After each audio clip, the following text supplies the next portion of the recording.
L'extraordinaire chronique cinéma de Benjamin. Messieurs, dames, la chronique cinéma de Benjamin Gomez numéro 504 vous dit bonjour. Bonjour. Alors vous le savez, je suis votre crash test cinématographique. Du coup, pour vous éviter un accident oculaire, je suis allé voir Cosmopolis, le dernier film de David Cronenberg, avec dans le rôle principal Robert Pattinson, le vampire de Twilight. Alors, ne dis pas que c'est nul parce qu'il était en sélection officielle à Cannes. Ah non, je te dis pas que c'est nul, je te dis que c'est le plus mauvais film de l'année, voire de la décennie, voire de l'histoire du cinéma.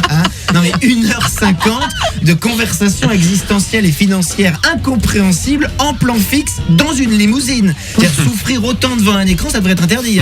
C'est à cause de films comme ça qu'un jour la liberté d'expression sera supprimée, faut le savoir. Souffle, respire, Benjamin, ça va très bien se passer. Ouais, merci. Mais c'est le pauvre Cronenberg qui a dû avoir du mal à souffler. Quand il a signé pour réaliser cette adaptation d'un bouquin de Tom DeLillo, auteur soi-disant culte, je pense qu'il n'avait pas lu le livre, il a pas osé le dire au producteur, et une fois arrivé à la dernière page, la crise d'angoisse a dû être sévère devant sa femme. Chérie, j'ai accepté un film dans lequel la mania des finances se branle le cerveau dans sa limousine avec des réflexions métaphysiques que même l'auteur a pas compris.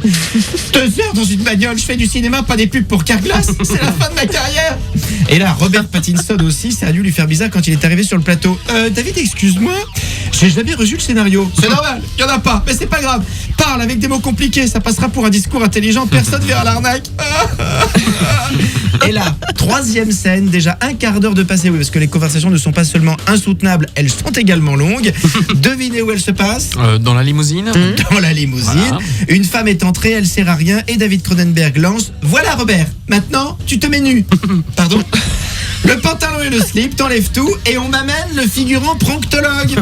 Et là, je vous jure que c'est vrai, Robert Pattinson, star international, reçoit un toucher rectal en parlant de la crise financière. C'est pas possible. Si, messieurs, dames, David Cronenberg, 69 ans, dont plus de 40 dans le cinéma pour en arriver là, un toucher rectal sur un ex-vampire qui se termine par cette réplique culte du médecin: votre prostate est asymétrique. Même dans Dr House, ils n'avaient jamais osé. Bonne journée et bon film. Retrouvez tous les podcasts sur wifm.fr.